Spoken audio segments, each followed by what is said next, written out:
ఇప్పుడు third phase Ram. నేనేం support లేకుండా నువ్వే పరిగెత్తుకుంటా వచ్చి బోర్డు మీదకి జంప్ చేయాలి. కానీ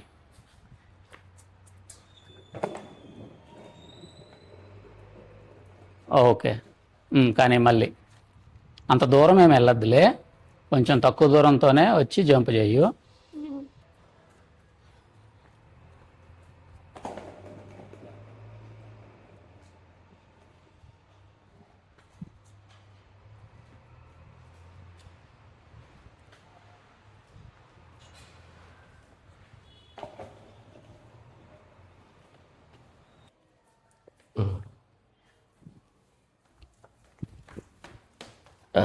ఏం కాదు ఏం కాదు. సపోర్ట్ కోసం నేను పట్టుకుంటున్నాను రామ్ని. పట్టుకోవడం అంటే ఇట్లాగా ఏమన్నా పడబోయే ఛాన్స్ ఉంటే గట్టిగా పట్టుకుందాం అనేసి.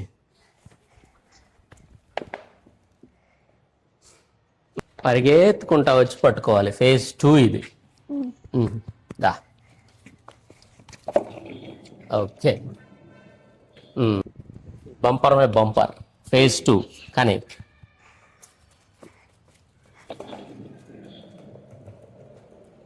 ఓకే.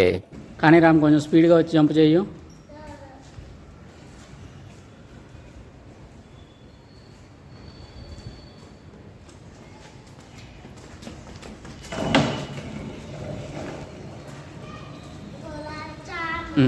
కానీ పరిగెత్తుకుంటూ వచ్చి ఎక్కువ.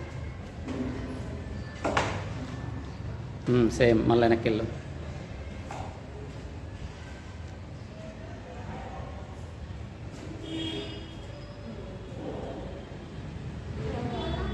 ఫాస్ట్గా వచ్చేయి. కానీ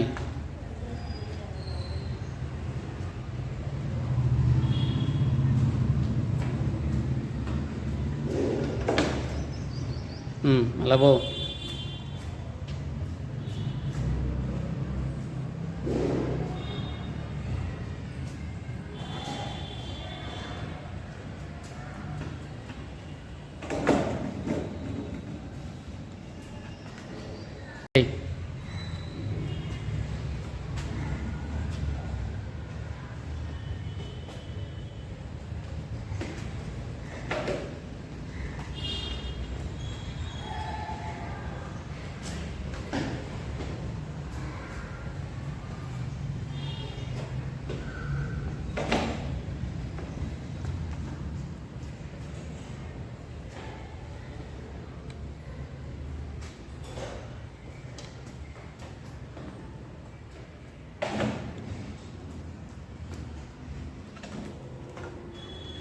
ఇంకొకసారి చేయి. స్కేట్ బోర్డు రామ్కి నేర్పిద్దాం అనుకున్నాక ఎలా స్టార్ట్ చేయాలో తెలియలేదు. యూట్యూబ్లో కొన్ని ట్యూటోరియల్స్ చూస్తూ నేను నేర్చుకుంటూ రామ్కి నేర్పించడం స్టార్ట్ చేశాను. తన ఎఫర్ట్స్కి కూడా ఖచ్చితంగా మెచ్చుకోవాలి. ఇలా స్కేట్ బోర్డు మీదకి రన్ చేస్తూ వచ్చి జంప్ చేయడం నేర్పిద్దాం అనుకున్నప్పుడు ఫేజెస్ లాగా డివైడ్ చేశాను. వీడియోలో చూపించినట్టు ఫేజ్ 1లోనేమో ఫుల్ సపోర్ట్ ఇస్తూ స్కేట్ బోర్డు మీదకి జంప్ చేయడం నేర్పించాను. సెకండ్ ఫేజ్లోనేమో పక్కనే ఉంటూ ఏమన్నా పడబోతే పట్టుకుందామని అలా ట్రై చేశాను. ఇక ఈ 2 ఫేజెస్ చాలా రోజులు ప్రాక్టీస్ చేసిన తర్వాత ఫేజ్ 3లోకి ఎంటర్ అయ్యాము, which is a final stage అనమాట. విత్ నో సపోర్ట్, కంప్లీట్గా తనే పరిగెత్తుకుంటూ వచ్చి జంప్ చేసి కంట్రోల్ చేసుకోవడం స్కేట్ బోర్డ్ని. సో కాకపోతే రన్ అండ్ జంప్లో దూరం అయితే చాలా తీసుకుంటాడు, కానీ వచ్చి స్కేట్ బోర్డ్ మీద ఎక్కేటప్పుడు మాత్రం స్లో అయిపోతాడు. చాలా తక్కువ దూరం మాత్రమే పుష్ చేయగలుగుతున్నాడు. ఇంకా still he has to push his limits little bit. Mister skate border.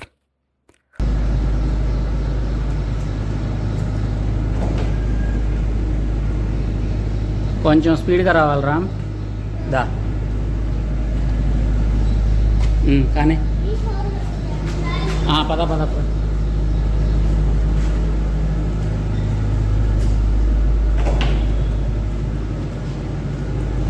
మళ్ళీ అవును అవును.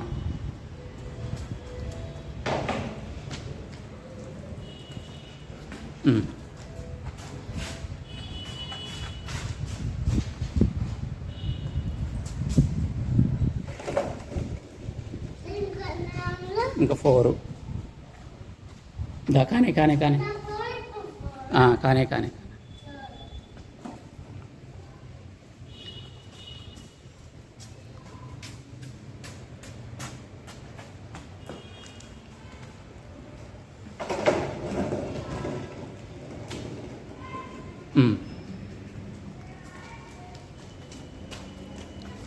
కానీ కానీ ఫాస్ట్గా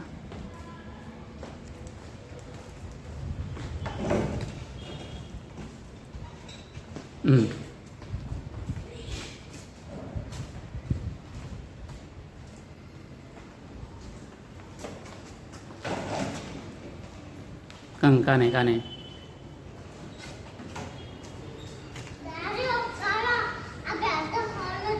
సరే ఏం కాదులేదా